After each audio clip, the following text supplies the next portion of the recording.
Chapter 6. While My Heart Stands Still. He'd done exactly as Remus had asked him. After watching Remus walk up those stairs, it was like a sin, honestly, how good Remus looked walking away. And after sitting on that bench in the back garden for a few minutes to smoke and appreciate the work of Remus's horticulture, Sirius had gone right back into Remus's bedroom and curled up in his bed. Well, after giving himself a moment to admire all the art on the walls with the lights on, and glancing at the letters and photos above Remus's desk, and appreciating the antagonism of sophisticated swoops to hasten scribble of his handwriting on the sticky notes. When he'd awoken the first time, he'd been so enthralled with being in Remus's bedroom. Waking next to Remus, being allowed a glimpse into his very guarded personal life, that he hadn't taken the time to appreciate the fact that he was lying in Remus's bed, where Remus slept every night, where Remus had probably broken those priesthood vows that he didn't strictly adhere to. Sirius buried his face in the pillow, the one Remus's head had been resting upon, and he took in a deep breath. There wasn't much of a scent, nothing like cologne or aftershave, and Sirius vaguely wondered if there was a rule about that, too. But there was something there. Something that Sirius could immediately identify as Remus. Something lightly floral, like budding strawberries in his garden. Something woody, like the walls of the aging church he had spent his whole adult life within. Something sweet, like his mother's secret for making the best French toast Sirius had ever had in his goddamn life. And underneath it all, there was something else. Something deep and nameless and inexpressible. Something that evoked memories of embraces that never should have happened, of curses from lips that were meant to speak scripture, of cigarette smoke and empty whiskey bottles, and secret whispers and stolen kisses. In his breathing of everything that he felt every time he was with Remus, Sirius drifted off to sleep sooner than he expected, during which he dreamt of ways to convince Remus to allow just a little funny business in the confessional. Still, it felt as if he had just closed his eyes when an insistent pounding came to Remus's front door, sending Sirius jolting up in a panic. He glanced at his phone. It had been an hour since Remus left, which meant it would be at least another hour before Remus was done with confession. Did anyone else have a key to Remus's flat? Should Sirius even bother trying to hide? Carefully, Sirius crept to the front door, trying to listen for a sign of who it might be. Not that he knew anyone in Remus's life. With his ear to the door, he heard soft swearing, heavy breathing. "Father, it's Teddy. Are you home?" Sirius heard. Teddy's voice was strained, worried. Without another thought, Sirius opened the door to find Teddy standing there, tucked underneath the arm of another kid, a much younger kid, one whose face was half covered in blood, the other half black and blue. "Teddy, what the fuck?" Sirius hissed, leaning down to heave the stranger's free hand over his own forearm so that he could help them both inside. "What the fuck happened?" They hobbled over to the kitchen, towards the sink, so that Sirius could wet a cloth to try and clean off some of the blood to get a better idea of what he was dealing with underneath it all. It looked a lot like Regulus's face that time Orion came home to find that Regulus had failed a maths exam because of his difficulty with numbers. Teddy remained strangely silent, except to say, "Where is Father Lupin?" "He's in confession," Sirius answered quickly, adjusting the chin of the child now sitting on Remus's island countertop, moving the wet rag across blood-stained skin. "What's your name, kid?" There was a weighted pause. Teddy and the kid exchanged looks. "Harriet." As Sirius darted his eyes over to Teddy, searching for some sort of indication why they were being so secretive, his eyes fell onto a round pin on the collar of the kid's denim jacket. It was speckled with blood, but Sirius could clearly see the pattern. A single white line in the center, then 2 pink lines, then 2 blue lines. "Is that the name you want me to call you?" Sirius asked carefully. Hazel eyes, very reminiscent of James's eyes, immediately shot up to study Sirius's face before they darted over to find Teddy's gaze. "I like Harry better," came the response, and Sirius softened a bit. Teddy seemed to relax too. "Harry," Sirius repeated with an easy smile. "I like that. Very brave. I'm serious. It's nice to meet you." For another moment of silence, Sirius cleaned the blood from Harry's skin, finding the wound from which it originated. He kept talking to make sure Harry was comfortable with him while keeping a careful eye on the skin of Harry's brow, split wide open and still gushing a concerning amount of blood.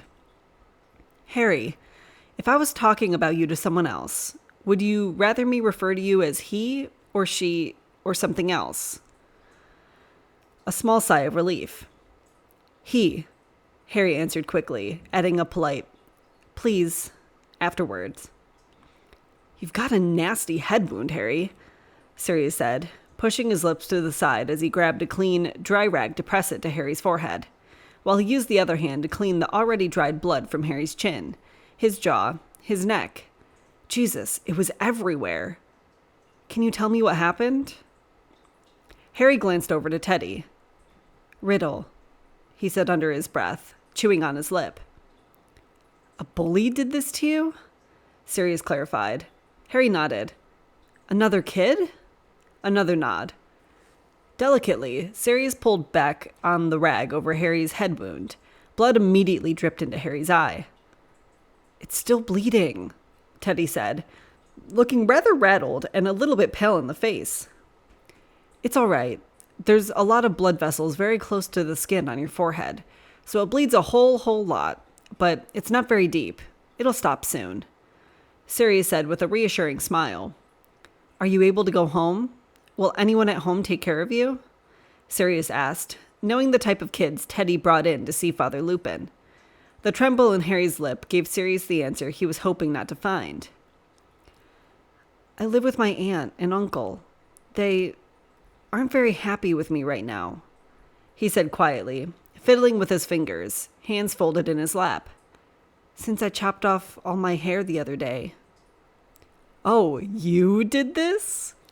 Sirius asked, injecting enthusiasm into his voice as he gently ruffled Harry's messy hair, noticing that it was varying, mostly uneven lengths. It's very punk rock, you know.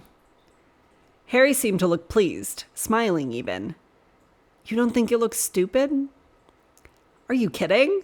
You look like a regular Sid Vicious with your denim jacket and your cool pins and your rock and roll hairdo, Sirius said, taking a glance underneath the blood-soaked rag again. A trickle of blood over Harry's eyelid told him the bleeding was slowing, but not yet stopped. The kids in school don't think I'm very cool.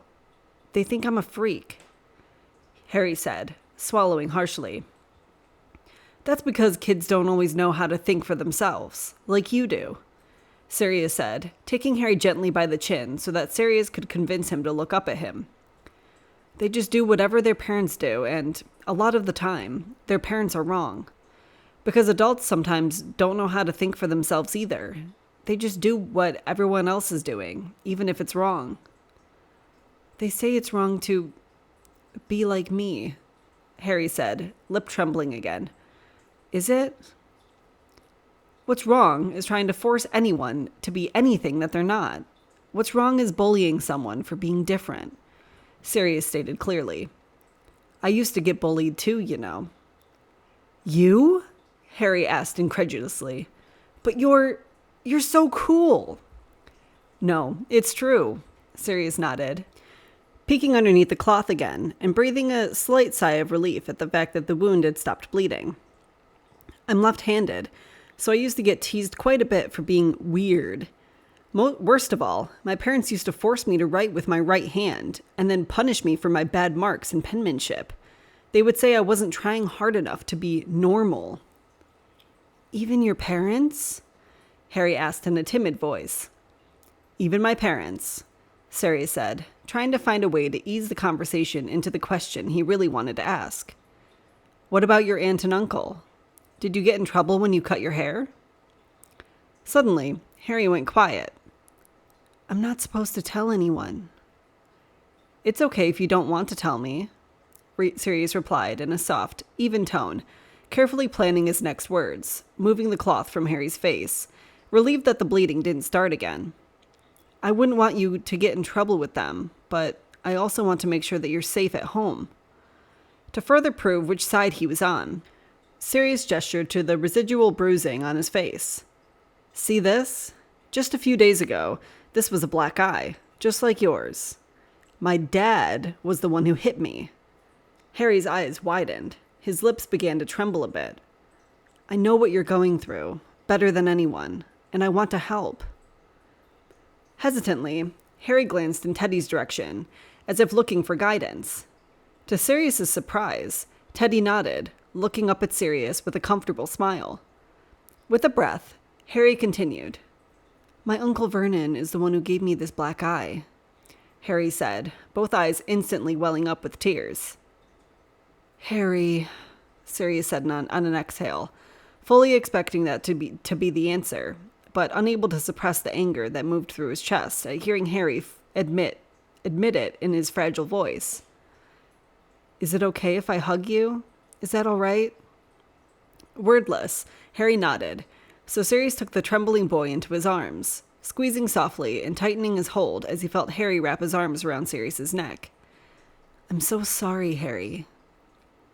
They said if I wanted to be a boy so bad, they would treat me like one." Harry sobbed into Sirius's throat as Teddy tenderly rubbed Harry's back. "My cousin Dudley calls me names. My Aunt Petunia treats me like I'm not even a real person. They were never very nice to me in the first place, but now I don't even want to go home after school. I'd rather stay and get beat up by Riddle than sleep under the stairs." "Sleep under the stairs?" Sirius repeated, no longer able to keep the anger out of his tone. It brought up miserable nights of being locked in the attic by his parents for no discernible reason, listening to Regulus softly cry himself to sleep from down the hall, keeping an ice pack under his pillow to help reduce the swelling on his face after Orion punished him for something he didn't even do. "Harry, please don't tell them I told anyone," Harry begged, pulling away from Sirius as if Sirius had suddenly become unsafe. "Please, please, please. I'll get in so much trouble. Uncle Vernon will kill me." "Harry, it's all right. Listen. Your aunt and uncle don't have to find out that you were here. But I think there's one more person we need to talk to, and that's Father Lupin," Sirius reasoned as Harry's breaths began to quicken and shorten. Sirius held him gently by the shoulder, squeezing his assurance into Harry's frightfully bony frame. "He will tell us the right thing to do. He knows a lot of things." "Is he like you?" Harry asked, worry in his hazel eyes. Sirius smiled. "Better than me," Sirius promised. "He's the one who helped me find my mom," Teddy reminded him, and Harry's face suddenly brightened, but it was quickly drowned out by realization and resignation and fear. "My aunt and uncle will never let me leave," he said despondently. "And who would want me?" "Hey," Sirius said, taking Harry's face into his hands again, pausing only to wipe away the traces of blood still lingering on the boy's skin. "You just say the word, and Father Lupin and I will do everything we can to make sure you get out of that house. And don't you dare say nobody would want you. Next to Teddy, you're the coolest kid I've ever met. Anybody would be lucky to add you to their family." "Sirius, he can sleep in my room until we find somewhere to go," Sirius offered, smiling assuredly at Harry as calmly as he could, fondly ruffling Harry's choppy hair like an older brother. "Let me go see if Father Lupin can skip out of confession a little early," Sirius said, taking Harry's hand and helping him jump down from the counter. "Stay here with Teddy. I'll be right back." He squeezed Harry's hand a little extra as he turned to Teddy. "There's some leftover French toast on the stove. Make sure he eats something, okay?" He turned to the door before adding, "And make sure you eat something too." Teddy pretended to roll his eyes, but the smile on his face gave him away. In his hurry, he bounded up the stairs 2 at a time, trying to refrain from sprinting down the long hallway that led back to the nave of the church. As he moved through those swinging doors, he breathed a sigh of relief to see that there was nobody in the pews. The confessional booth was on the furthest wall. He rationed his steps to make it there quickly, but without racing to it. Not really knowing the etiquette for this sort of situation, he separated the curtain of the empty side where the parishioner would usually sit and threw himself down onto the bench before speaking. "Father, I need your help," he said properly, just in case anyone was listening. Sirius. Remus breathed his name like it was the answer to a prayer, watching him through the patterned wood divide that separated them. Momentarily distracted from his mission, Sirius was struck by the way Remus leaned forward in earnest. His voice low, and his golden skin freckled with quatrefoil shadows from the ornamental screen between them. I know I said no funny business in the confessional, but I've had a single confession in the last hour, and I am bored out of my fucking skull in here. Please tell me you came to entertain me. I don't even care what that means at this point. I'll take anything.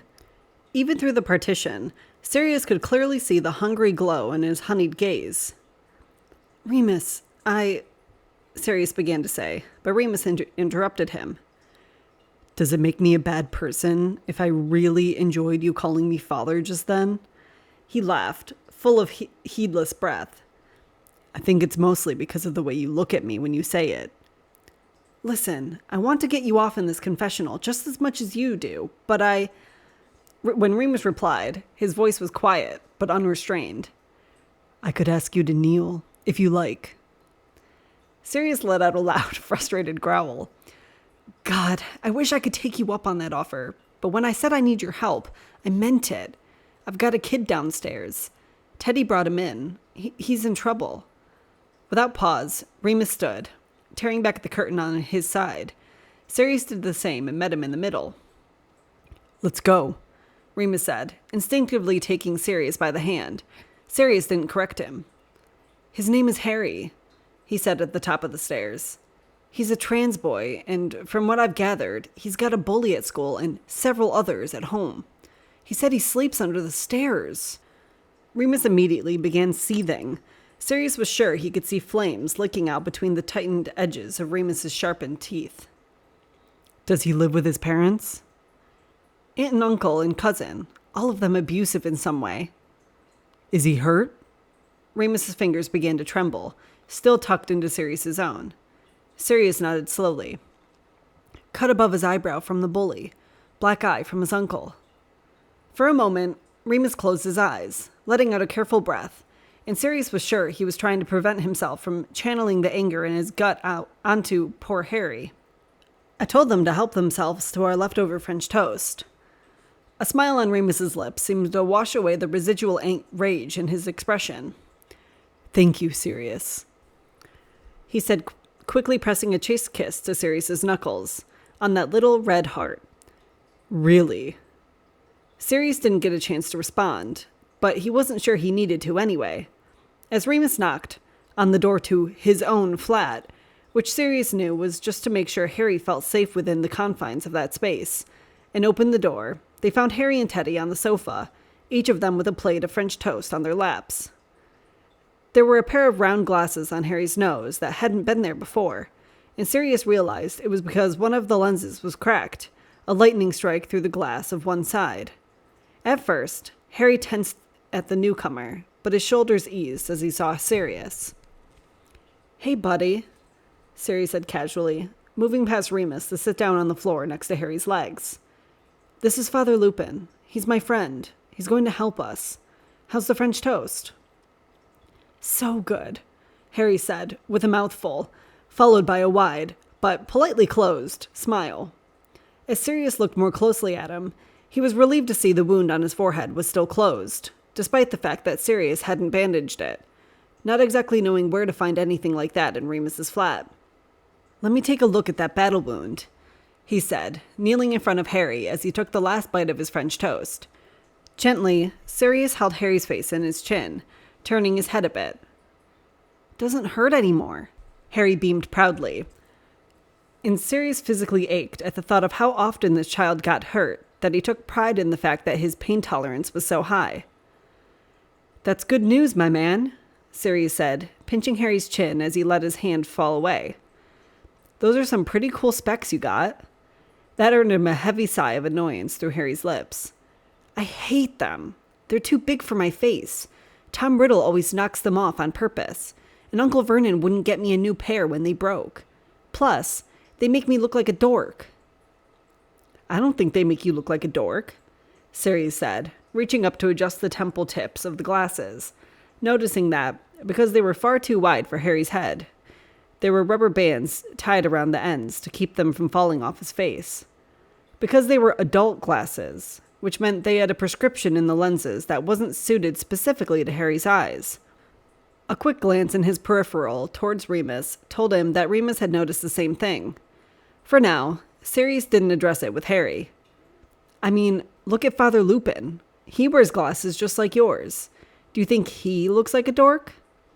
Hesitantly, Harry regarded Remus, and Sirius smiled at Remus, looking perfectly nervous. No, I guess not. Harry finally shrugged. Remus pretended to breathe a sigh of relief, and Sirius was delighted to see the way Harry laughed at Remus's theatrics. His whole demeanor seemed to calm. You and Father Lupin make glasses look cool, Sirius grinned. But these aren't yours, are they? They're my Uncle Vernon's old pair. He said glasses cost too much money, and I was probably faking it anyway, Harry said, and he said it so indifferently that Sirius actually winced in response. Not to mention, Harry wouldn't know it, but his Uncle Vernon would most definitely fucking know that Harry could very easily get free eyeglasses because of his age. It was just further evidence of his malignancy of the abuse that Harry suffered, and it made Sirius feel like violently murdering someone he'd never met. Well, I think you deserve your own pair, Sirius said carefully. Harry didn't perk up at the idea the way Sirius thought he would. Instead, he lowered his head, avoiding Sirius's gaze adamantly. Not according to Uncle Vernon. He would never pay for that. The automatic clench in Sirius's teeth was so strong that he was afraid it had been audible. Quickly, Remus knelt next to him. I'll take care of it. Uncle Vernon can't be mad about new glasses if he wasn't the one who had to pay for them, right? Remus said with a calm and comforting smile that Harry began to mirror. Is it okay if I pick some that still look like yours? He asked Remus, and Sirius genuinely thought Remus would melt into a puddle on the spot. His expression was pure, unspoiled joy. I would be honored if you did. Well after dark, Remus and Sirius stumbled back into Remus's basement flat, each of them breathing a sigh of relief and of exhaustion, mental and physical. If Sirius had been counting correctly, as they walked back to the church from Dora's house, Remus had smoked all 6 of his cigarettes left in his own pack, and then another 2 borrowed from Sirius. But he'd earned it. All morning and into the afternoon, Remus had been on the phone with his friend at Child Services, Alistair Moody, the same one who helped him with Teddy. Just like with Teddy, with overwhelming proof of neglect and abuse, they were able to get permission for emergency removal of Harry from his abusive environment. But unlike Teddy, Harry had somewhere to go in the interim. Dora was more than welcoming in letting Harry stay, and since she was already registered as a foster parent, even the paperwork had been easy. Not to mention, because Dora was a licensed child counselor, she and Moody were old friends, too. In fact, as Remus had mentioned to Sirius, that was how Remus had met Dora in the first place, because Moody had recommended taking Teddy to see her, and Teddy had quickly nestled out a place in Dora's heart. After taking Harry to the optometrist and ordering him some new frames, they took Harry to buy some new clothes because all of his clothes at the Dursleys were skirts and dresses. During the shopping trip, Remus and Sirius found out a lot of information about Harry's home life. How his Aunt Petunia only allowed him to wear a dress or a skirt outside of the house. Teddy often carried some of his old clothes in his backpack just for Harry. How his cousin Dudley referred to Harry almost exclusively in slurs. Teddy got him the trans pin to remind him that there are other people just like him. How his Uncle Vernon locked him in the cupboard under the stairs without dinner more than one night a week. Teddy always kept extra snacks in his bag to sneak to Harry every time they ran into each other in the neighborhood. It seemed that Remus had, without knowing, trained his replacement in caring for the growing community. As Remus threw himself down onto the sofa, another sigh pressed from his suddenly unsettled lungs. In like fashion, Sirius dropped his weight onto the cushion next to Remus, with the obvious intent to jostle Remus in place. But Remus didn't seem to mind. In fact, he let his frame sag against Sirius. You surprised me today, Remus said in a subdued voice. The way he took Sirius's hand was bold, not hesitant in the least. His fingertip traced over the little red heart on Sirius's middle knuckle. "How so?" Sirius asked, less focused on the conversation and more on the movement of Remus's fingers up his wrist, over his forearm, finding another tattoo over which he could ghost his touch. It was an outline of a lion's mane, tucked underneath a crown, completely in black ink, except for the green watercolor spilled around the edges. It was the tattoo he'd gotten for Regulus, in his favorite colors. "With Harry," Remus answered, a bit absently, his voice still soft. He touched Sirius's skin with affection, with reverence, and Sirius wondered if he knew that tattoo was Regulus's memorial. "You did all the real work. I just helped him pick out some cool boots," Sirius replied with a laugh, but it was breathier than a laugh should be, his lungs full of stunted air that had nowhere else to go. "It was more than that." Remus shook his head to accentuate his argument, and the motion of it left his head hanging just above Sirius's shoulder, so he closed the distance by choice. "Before I even got downstairs, he trusted you entirely." By then, Sirius's arm was fully within Remus's lap, and Remus's brazen touch hadn't diminished, hadn't slowed, hadn't grown nervous. There was another tattoo at the inside of Sirius's wrist that Remus had skipped over the first time, and he'd circled back to it, the memory of that tattoo bringing a smile to Sirius's face. "Get it?" he'd said to James as the shop artist started on the outline of what would be a rainbow-colored strawberry. "'Cause I'm a fruit," as James rolled his eyes, smiling. "I told you," Sirius shrugged with one shoulder, careful not to discourage Remus from keeping his head upon it. "I just asked him his name and cleaned up his face a little. You would have done the same." "That's exactly my point, Sirius." Remus said it in finality, adjusting his head slightly so he could glance up at Sirius, but his gaze didn't stay. Instead, it moved back to the smiling strawberry on Sirius's wrist, along with his touch. "You did exactly what I would have done, and you did it without me asking you to help or knowing the best way to do it. You just did it." Fluidly, he pulled Sirius's arm closer to his face, rubbing his thumb over that silly tattoo and watching it as if waiting for it to smudge. But Sirius knew that wasn't really what he was waiting for. "You made Harry feel comfortable and normal and safe, and you did it so naturally, so easily."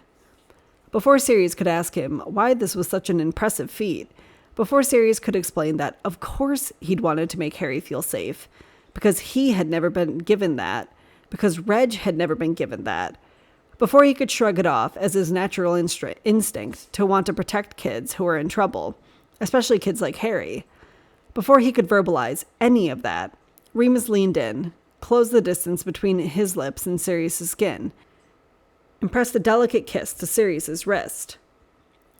"It was just basic human decency," Sirius tried to explain away, his words crashing together in his mouth as he tried not to read into the kiss. But how could he interpret this any other way except for exactly what it was? The exposition grew more explicit the wider Remus opened his mouth. "Sirius," he whispered into Sirius's skin, and I sent a jolt up Sirius's spine. "I don't think you understand what a paradox you are." Sirius might have had the wherewithal to reply if Remus wasn't so warm against his skin, if a new shiver didn't move up his shoulders with every press of Remus's soft lips, if Sirius couldn't feel the unmistakable stroke of Remus's tongue against Sirius's kissed skin. "Remus," Sirius tried to argue, knowing he wouldn't have the will to stop this if Remus got any further. Hell, he didn't even have the will to stop him now. "Remus, please," he resorted to begging. "How do you go through the things you have and come out the other side kinder?" Remus questioned, apparently electing to ignore Sirius's pleas as his lips began to move up Sirius's arm. "I could ask you the same thing," Sirius countered, giving up on convincing Remus to stop and giving in to the wild idea that Remus might keep going. Gradually, Sirius shifted his weight until he was leaning back against Remus's chest, his neck suddenly closer to Remus's lips than his arm was. And Remus was apparently not oblivious to that fact, because when he let out his next expectant breath, it rolled down the collar of Sirius's shirt, open mouth hovering over Sirius's unexpectedly available skin. "I suppose that's true," Remus replied slowly, speaking almost unconsciously, his mind clearly no longer on the conversation. "If I were to kiss you right now," he continued, delicately running his fingers through Sirius's long hair in an effort to move it off of his neck, "what would you do?" It was the same question that Sirius had asked him just a few nights ago, but it felt like a century had passed. "I'd enjoy it," Sirius replied frankly, mimicking Remus's original reply. "Immensely." In buzzing anticipation, he arched his neck to the side, giving Remus ample space to move forward. Much to Sirius's surprise and relief, he did. What Sirius felt first was the wiry, trimmed stubble on Remus's cheek as he nuzzled his face along Sirius's jaw. His calloused fingers swept across Sirius's chest to hold him tenderly by the other side of his jaw, giving him an additional level of control that Sirius didn't even know he'd wanted Remus to have, but was now wildly aware of the effect it had on his own heart rate. When Remus's lips dusted faintly across Sirius's skin, it left Sirius emphatically sure that he would fall apart under the weight of Remus's intentional kiss. Just the ephemeral brush of his mouth left Sirius dizzy, frantic. "After watching you with Harry today," Remus said, and Sirius could feel the movement of his prominent Adam's apple move across the top ridge of his shoulder blade as he swallowed, "I realized I could not possibly be more attracted to you." With a soft, nervous breath that proceeded, Remus let his lips part just widely enough for Sirius's skin to fit between them, pursing carefully in a hesitant, innocent kiss that fell just underneath the curve of Sirius's jaw, in the space just beneath Sirius's earlobe. "Oh, God," Sirius instinctively called out on a broken, unsteady voice. It was just as dizzying, just as staggering as he expected. But with his vocal, passionate outburst, he expected to rattle Remus from his euphoria. He expected Remus to retreat. He didn't. Instead, his grip on Sirius's jaw grew heavier. "And I'm not just physically attracted to you," Remus confessed, opening his mouth a little wider as he set his lips to Sirius's skin a second time, a kiss that was abundantly less innocent than the last one had been. It was in the way his breath seemed to seethe out against Sirius's skin, in the way he pulled Sirius as close to his mouth as he could get him, in the way his body against Sirius's was slowly easing them both down into a reclined position on the couch, with Remus on top. "I wish I were. It would have been so much easier to stop thinking about you." By the third kiss, the weight of Remus's tongue between his open lips was palpable, the soft bite of his sharpened teeth as he sucked meekly, careful not to leave a mark.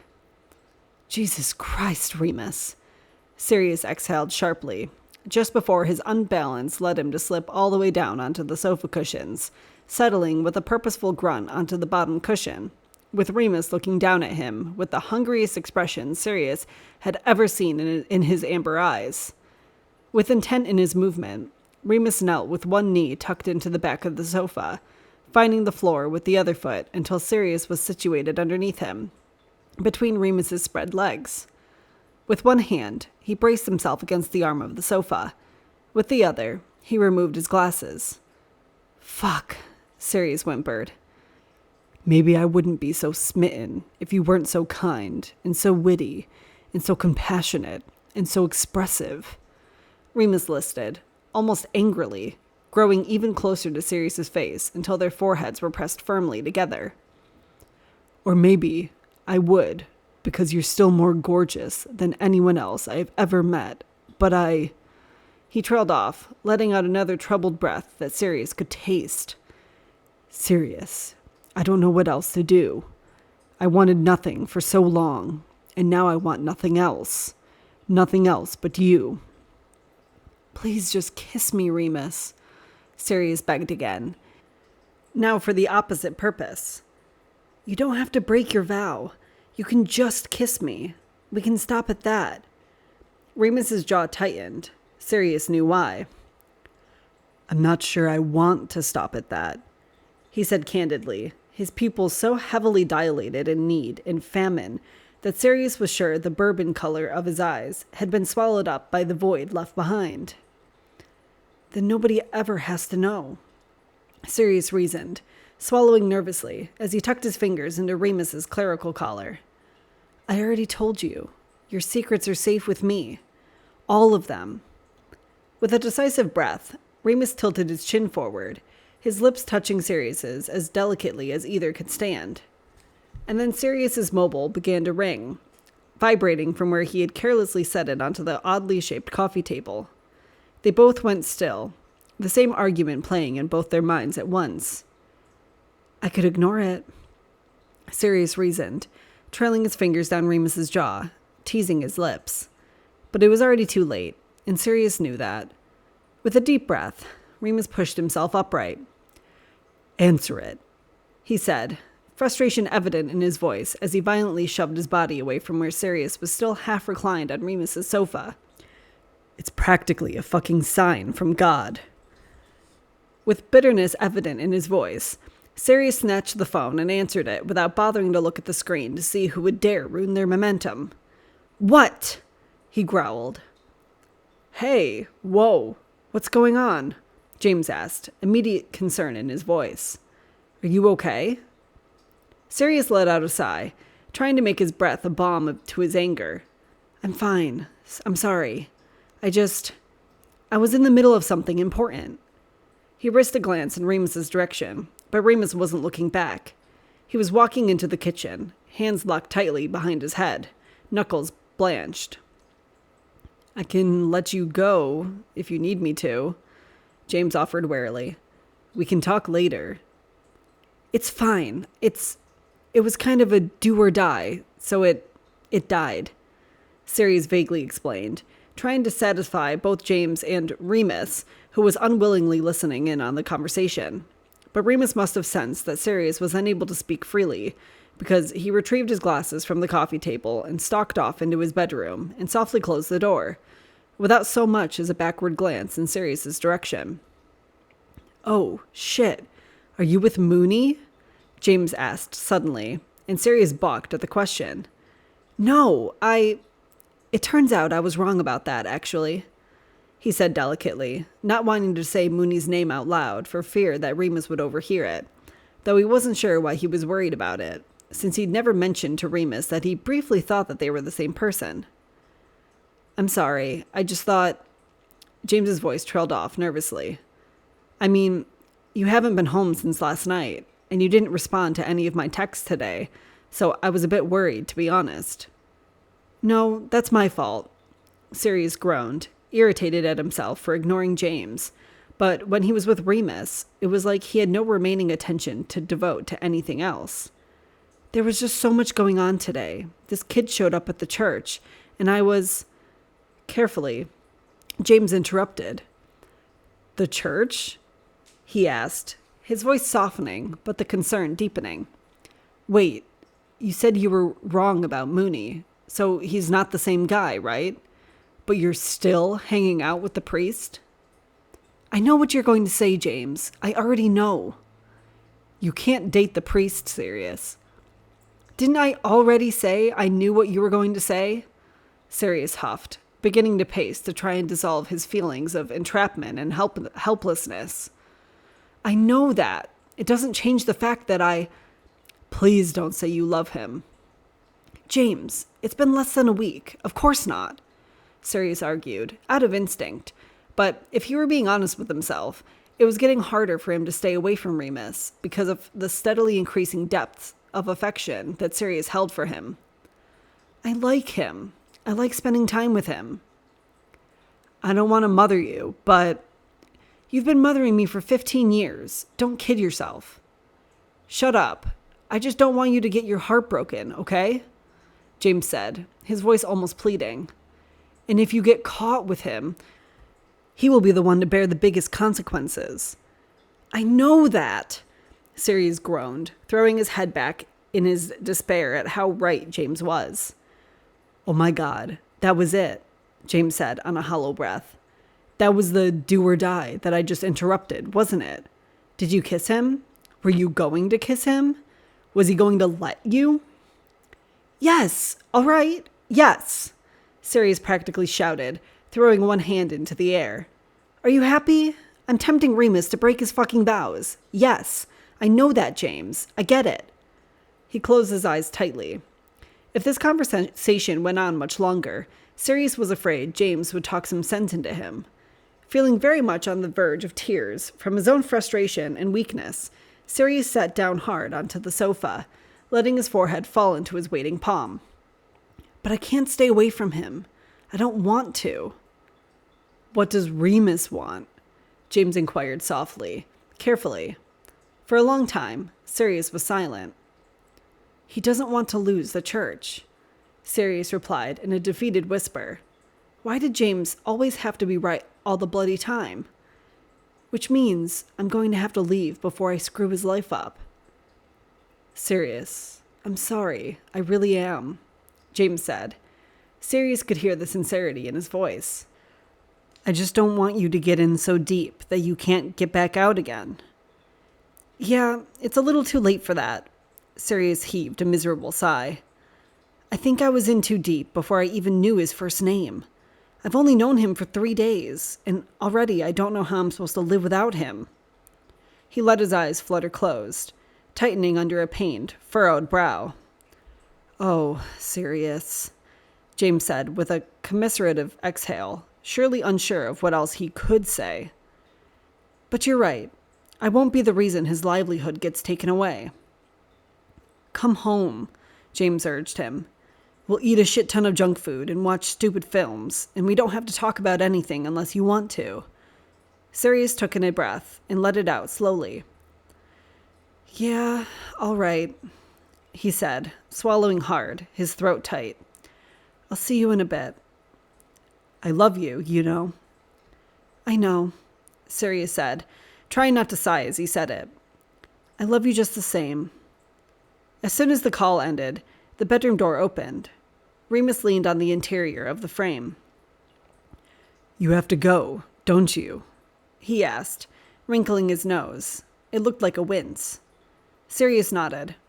I'm doing nothing but making things difficult for you. It's only difficult because I'm not supposed to want the things I want. I know. It was silent for only a beat before Remus spoke again. If I had kissed you just now, I wouldn't have been able to stop.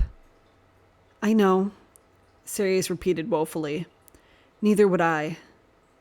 I can live with this guilt, Remus said suddenly, his eyes immediately tight to Sirius's gaze. If you can live with the secret. As they stood in stalemate, Remus worried his lip, watching Sirius gravely. Remus, what are you asking me? Remus let out a breath he'd apparently been holding. On the phone, I heard you say you don't know how you're supposed to live without me, and I don't know how either, he said quickly, restlessly, fretfully. I can't watch you walk away again. Fuck, Sirius whispered, mostly to himself, violently pushing his hands through his hair. Why are we trying so hard? Remus asked, a resentful growl in his throat. You and I are the only ones who would know.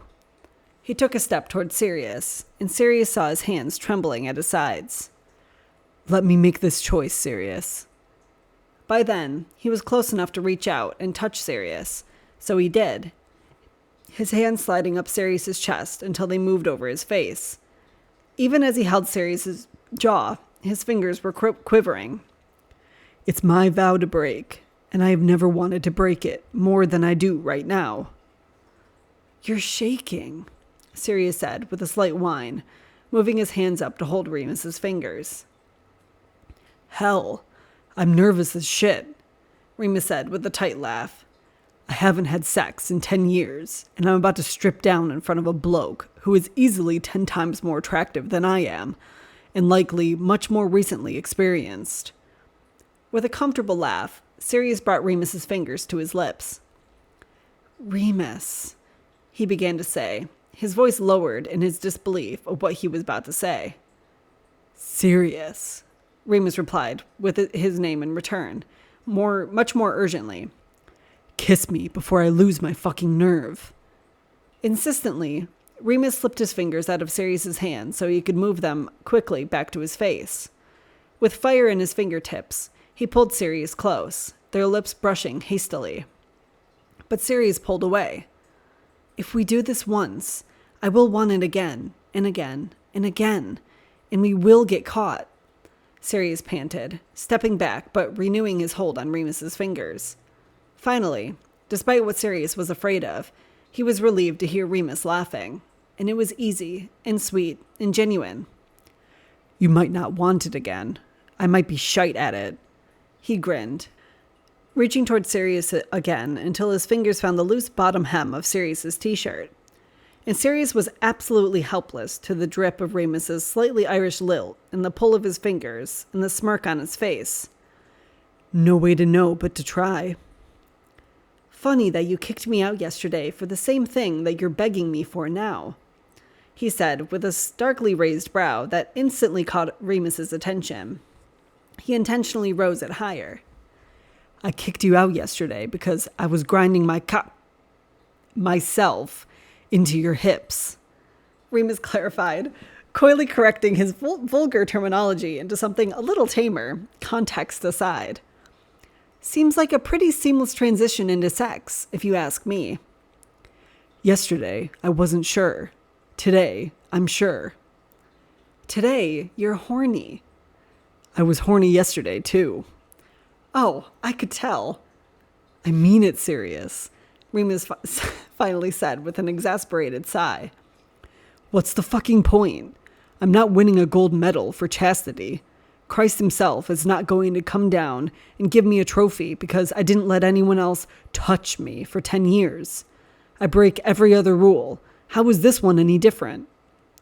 Stop being logical, Sirius groaned, throwing his head back and trying to ignore the way Remus's fingers were slowly creeping up underneath the hem of his shirt. Mostly so Remus could get a bit more distance before Sirius pretended to notice and had to put a stop to it. What if we get caught? There are 2 doors between here and my bed, both of which have multiple locks, Remus argued. What are the fucking odds that they would all malfunction in the exact moment someone tried to get into my flat? And who would try to get in? Mary doesn't come down here for a reason. Oh my God. Did the nun walk in on you pleasuring yourself, Father? Sirius ribbed. By then, Remus's fingers had breached the invisible barrier of Sirius's bare skin underneath his shirt. And when Sirius spoke the word pleasure, Remus's grip on Sirius's skin noticeably tensed. He pulled Sirius closer. No, because she knows that there's a chance she could, Remus said, his hands on Sirius's naked skin, now to his ribs. Sirius found himself growing increasingly short of breath. And vice versa, you know. Why right now? Sirius asked curiously. I've been here all night. I slept in your bed last night. You carried me to bed last night. You could have fucked me senseless at any point in the last 16 hours. At Sirius's explicit wording, Remus bared his teeth, and suddenly his hands were much lower on Sirius's bare skin. With carefully placed pressure underneath Sirius's navel, Remus walked him back to the opposite wall, adjacent to the front door, just so he could press Sirius into it. Christ, say that again. Forgetting his argument, Sirius obliged. Fuck me senseless, he enunciated clearly. My God, Sirius, Remus hummed, arching his hips into Sirius's own, burying his face into the curve of Sirius's neck. Open mouth on Sirius's skin before Sirius could let out a breath. The weight and the pressure of his kiss was so much stronger than it had been a moment ago. Sirius could feel it bruising. Shit, he released sharply, jerking away from Remus and feeling instant regret at the worry and remorse in Remus's expression. Remus's gaze shot down to what Sirius knew was a visible love mark at the base of his neck, wincing harshly before lowering his head. This is what would get us caught. He moved his hand to cover the spot, suffering as he found it still warm and wet from the voracity of Remus's mouth. You're right. Fuck. Remus said with emphasis in his growling voice. I'm sorry. You don't have to apologize to me. I'm not the one whose life is at risk if we decide to do this. And someone happens to find out about it. Sirius reached out to slip his fingers over Remus's face, but he got halfway before he realized that was not a wise decision and pulled his frustrated fist back to his side. But it would be my fault because I encouraged it. If that happened, I'd never forgive myself. Sirius, Remus laughed cautiously. It's not like they'll behead me for not being celibate. But you could lose the church, right? Sirius asked, knowing. With a roll of his eyes, Remus nodded. Which means you could lose your income, and your flat, and your garden, and... I know, Remus vocalized, voice rumbling. But it's not like I can just stop seeing you now. His amber gaze behind gold frames suddenly moved into tenderness. Because, well, I don't know if you can tell or anything, but I'm a bit wild about you, actually. After all they'd said to each other, Sirius's cheeks still went pink, and, in response, the tops of Remus's ears flashed an attractive shade of maroon. Considering I told my best mate I can't live without you, I suppose that makes us even. Sirius smiled sheepishly, running his hand through the back of his hair in an effort to look more casual. James? Is that his name? Remus asked, settling down onto the arm of the sofa behind him. Yeah, more like a brother, really, since I lost Reg. He's the one I moved in with when I left home at 16. His parents were better parents to me than my own ever were, Sirius said with a sigh that was half contented and half longing. Tried so many times to get Reg to come stay with us, but... Let me guess. Mummy dearest was constantly convincing him that you didn't mean it, Remus said with a knowing grimace. Sirius nodded, letting his head fall back against the wall on which he leaned. She would tell him all the time that I was a sinner, that I would corrupt him, or that he would just annoy me by hanging around us all the time. A new lie every night. Sirius closed his eyes and imagined, just as he did every night when he tried to sleep, how different, how wonderful their lives would have been if Regulus had listened to Sirius instead of their mother. James would have loved a younger brother. Not that I was necessarily trying to overhear, Remus said, gritting his teeth in silent apology. But from what I gathered through your end of the conversation, it sounds like he's trying to protect me, too, isn't he? Your James? Remus asked. With a smile at the wording, your James, Sirius nodded. He knows there will be consequences for you if this gets out. Sirius took in a breath and let it out slowly. Plus, he's afraid I'll get my heart broken when you choose the church over me. Remus winces again. God, that's harsh. When I choose the church. Well, it didn't look like you were choosing the church just now. Sirius grinned, and he found Remus mirroring that expression, but under a striking contrast of hunger and sentiment. I certainly wasn't. I could still choose you, if you'd let me, he offered, brow raised. I'm going to hope this isn't a one-time offer. Sirius laughed. Remus shrugged, still smiling. And I'm going to pretend like we don't already know my response to that, Remus said, pushing off of the sofa and moving towards Sirius again. Is hugging off limits? I could do a lot with a hug. Catholic school 3-second rule, Sirius offered. No hugs longer than 3 seconds. Fuck that. I need more than 3 seconds. He hummed, immediately slipping his arms around Sirius's waist as Sirius wrapped his arms around Remus's neck. Remus nuzzled in deeply. God, you're so soft. I kind of wish you were saying the opposite, Sirius teased, and Remus promptly let out a growl. Oh my God, Sirius. His growl faded into a pathetic whine.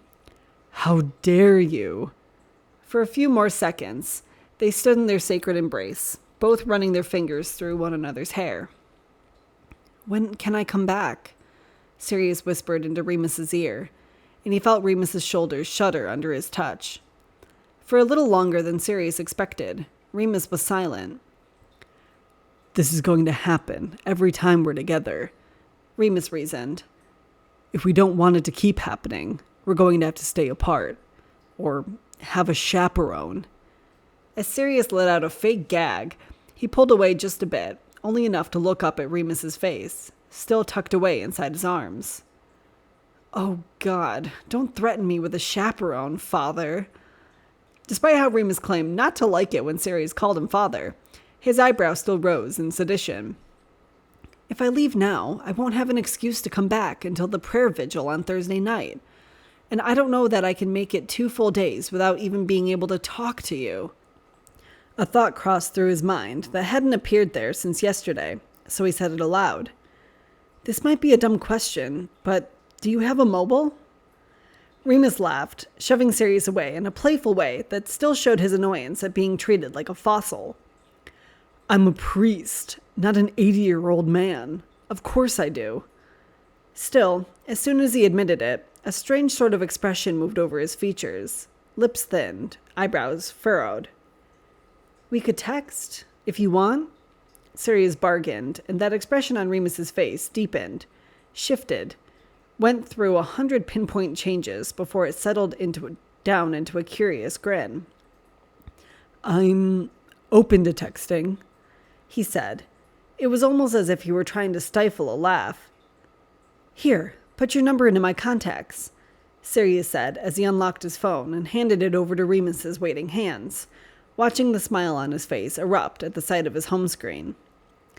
That is the cutest fucking cat I've ever seen. Remus beamed, turning the phone back to Sirius, as if Sirius hadn't seen his own phone wallpaper before. Look at those teensy fucking teeth. Crookshanks, Sirius said, delighted at how Remus and Mooney made the exact same comment about the teeth. But then again, they were the focal point. My godcat, James and Lily's only child. I'd love to meet them someday, Remus said carefully, pulling up Sirius's contacts to put in his mobile number. All 3 of them. Just before he entered it, he seemed to pause in rigorous thought. I'll text you when I get home, Sirius assured him as Remus handed the phone back. You'd better, Remus smiled, narrowing his eyes a bit as he added, You're lucky I even gave you your phone back. Hand to God, I almost kept it just for the cat photo. Dumbly, Sirius blinked at him, mouth hanging open in blatant surprise. Sirius, I was kidding, Remus added as Sirius continued to stare at him in violent confusion. It took Remus shaking Sirius by the shoulder to jolt him from it. Right, Sirius laughed it off, but it was far too exact to be coincidental, wasn't it? While you were on the phone earlier, I sat on the edge of my bed, Remus called as he walked towards his bedroom door, Sirius to the front door. My sheets smell like you. I really appreciate that. Maybe when you text me later, you can tell me exactly how much you appreciate it, Sirius said as he opened the door and stood in the stairwell. Doesn't count if you do it yourself, does it?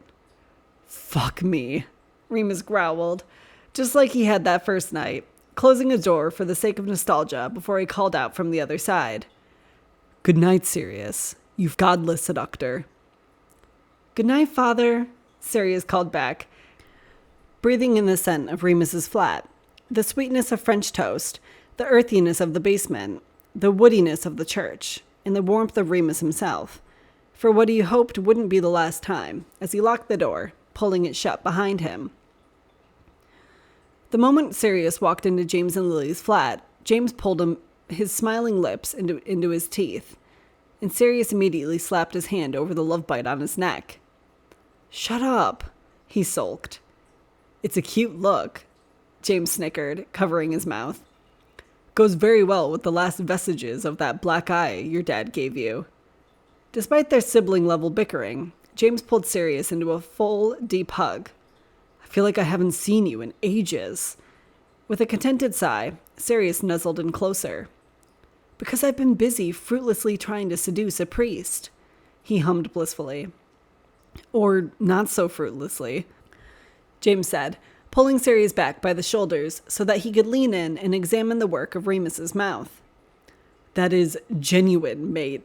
I mean, he either purposefully wanted to leave a mark on you, or he got so caught up in that he didn't care. Either way, not fruitless. Yes, fruitless, Sirius argued, throwing himself onto James's sofa with a grunt. It really only makes it worse to know he has feelings for me. I think it's going to kill me to try and stay away from him. Well, can he leave the church? James offered. Sirius sighed, loudly. Sure, which would also mean wasting 4 years of undergrad, 4 years of seminary, losing his job, losing his house, losing his entire life, all for some bloke he's known for 4 days. Fuck, James huffed, dropping down onto the sofa next to him. Yeah, Sirius agreed with a heavy exhale. Fuck. For a moment, they sat in silence until Sirius realized it was too silent. No television, no music, no singing, no drums, no Lily.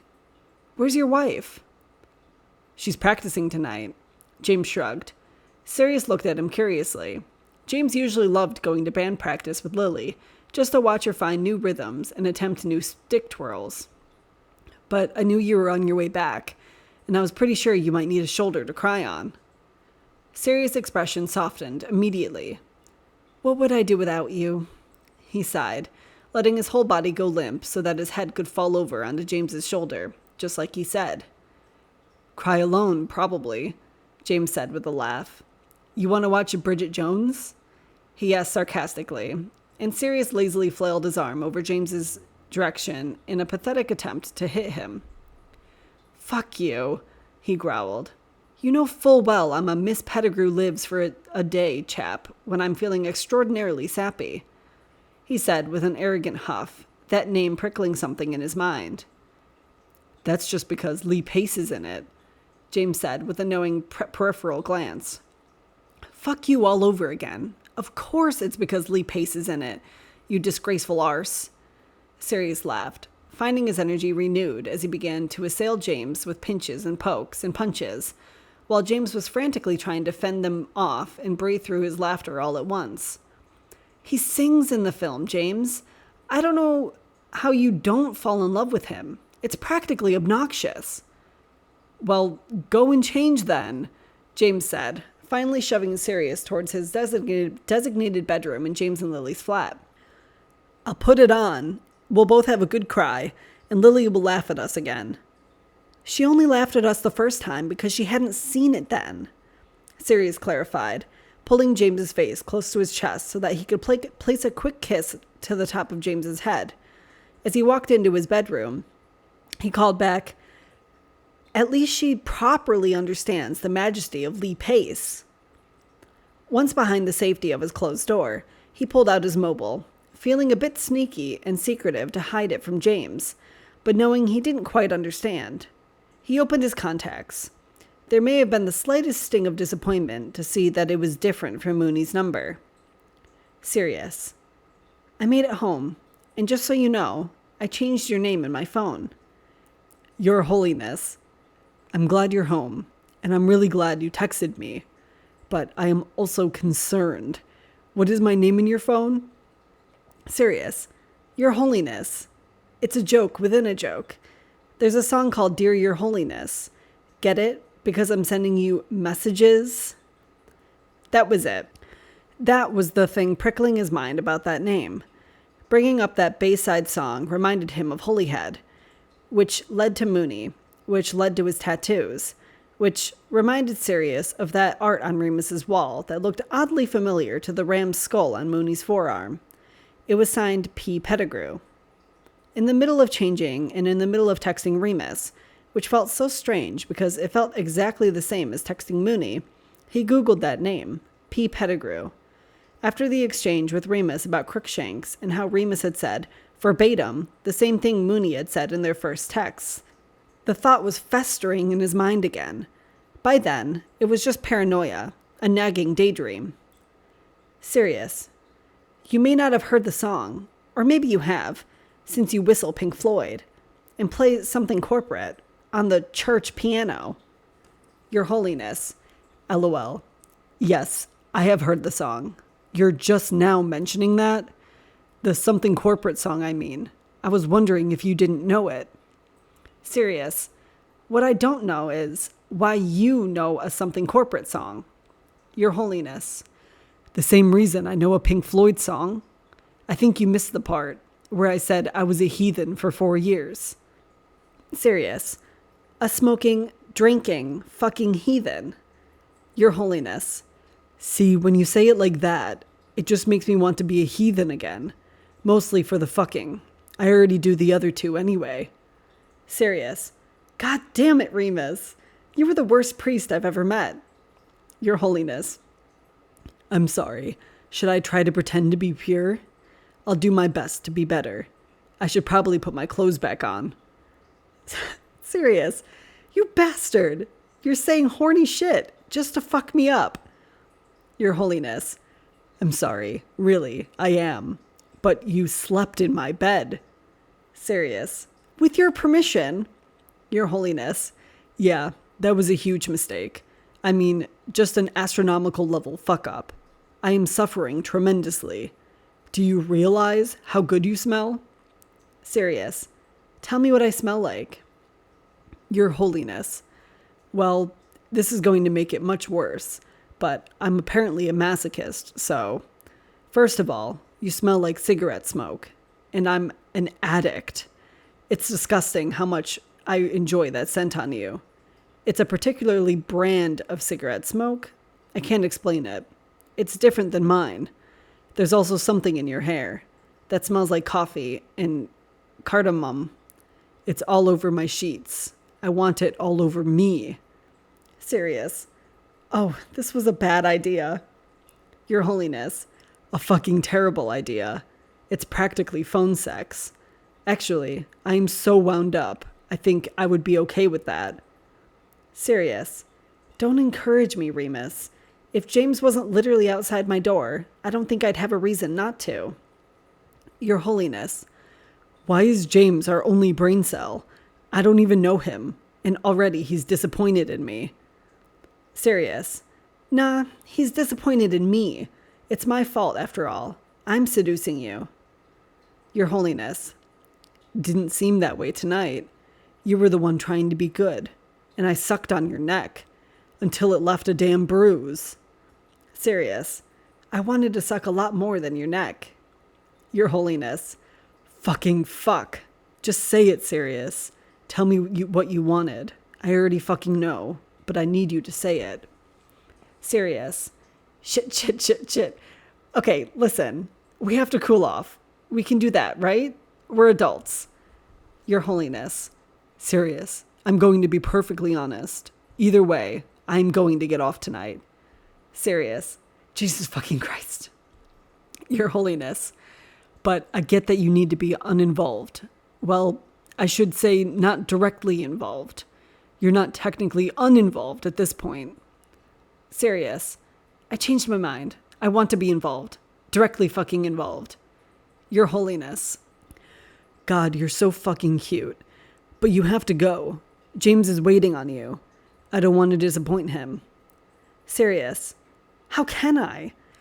Knowing you're there, doing the thing I wish I was doing, I want you to describe it to me, in detail. I want you to be obscene. Very specifically obscene. Your Holiness. All right, I'll make a deal. I won't do anything without you tonight. Sirius. Promise? Your Holiness. I promise. But as part of this deal, I can't see you tomorrow at all. Then, if by tomorrow night, we're still horny as fuck, I'll call you, and you can listen. Sirius. Oh my fucking God. Your Holiness. Now talk yourself down and go spend time with your James. Sirius. I'm holding you to this. Your Holiness. I'm fucking counting on it, babe. Babe. Another thing Mooney had called him. Still, fairly common pet name, right? His attention turned briefly to his search, finding the name P. Pettigrew brought up quite a few more results than he expected. Carefully, he locked his phone and returned to the couch, carrying a blanket with him that he kept rather conspicuously over his lap because Remus had gotten him a bit more stimulated than he'd initially realized. James put on the film, made some popcorn, and they did, in fact, cry. But not even Lee Pace could take his mind off Remus, or P. Pettigrew, or Mooney, or strikingly similar conversations and similar feelings and similar circumstances. Marlena told him, flat out, that Mooney's name was John. He was a teacher. Would she lie? Maybe she didn't know the truth either.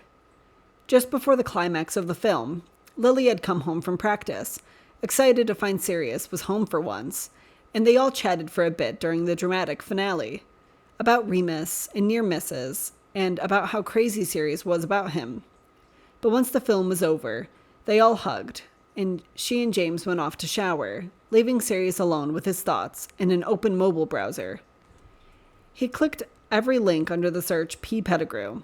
None of them artists, none of them local, none of them with any apparent connection to Remus or to Mooney. Finally, he changed his search criteria to include the name of the town where Remus's church was located. There was one relevant result. Peter Pettigrew, the link to his Instagram. When Sirius clicked it, it was obvious he had found the person for which he'd been searching. Every picture was a different painting, a different sketch, a different work of art. He scrolled through, finding several of the pieces hanging in Remus's bedroom.